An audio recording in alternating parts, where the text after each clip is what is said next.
TVI செய்திகள் டொரண்டோவிலிருந்து B. Vigneshwar. வணக்கம். ஐக்கிய நாடுகள் செயலாளரின் நிபுணர் குழு செய்துள்ள பரிந்துரைகளை இலங்கை அரசாங்கம் நடைமுறைப்படுத்த வேண்டும் என்று ஐக்கிய நாடுகள் மனித உரிமைகள் ஆணையாளர் நவநீதம் பிள்ளை மீண்டும் வலியுறுத்தி கேட்டுள்ளார்.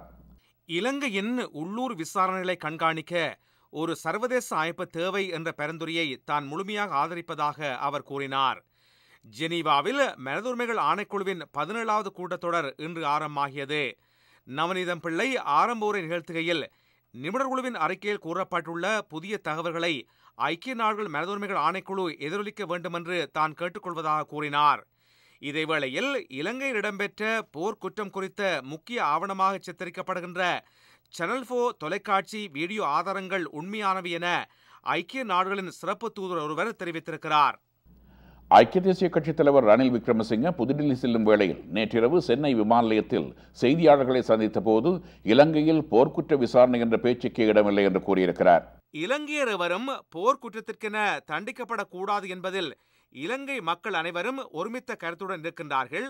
போர்க்குற்றங்களை விசாரிப்பது குறித்த உடன்படிக்கையில் இலங்கை கையெழுத்திடவில்லை என்பதால் இலங்கை நிகழ்வுகள் குறித்த விசாரணை என்ற பேச்சுக்கே இடமில்லை என ரணில் விக்ரமசிங்க கூறினார். இலங்கை அரசாங்கத்தை காப்பாற்ற இந்தியா தொடர்ந்து முயற்சித்து வருவதாக நாம் தமிழர் இயக்க தலைவர் சீமான் குற்றம் சுமத்தியுள்ளார். இலங்கை அரசாங்கத்தின் யுத்தகால குற்றச்செயல்களை விசாரிக்க சுயாதீனமான சர்வதேச அமைப்பொன்று அமைக்கப்பட வேண்டும் என பல்வேறு மேற்குலக நாடுகள் அழுத்தம் கொடுத்து வரும் நிலையில் இந்தியா காட்டி வரும் போக்கை சீமான் வெகுவாக குறை கூறினார்.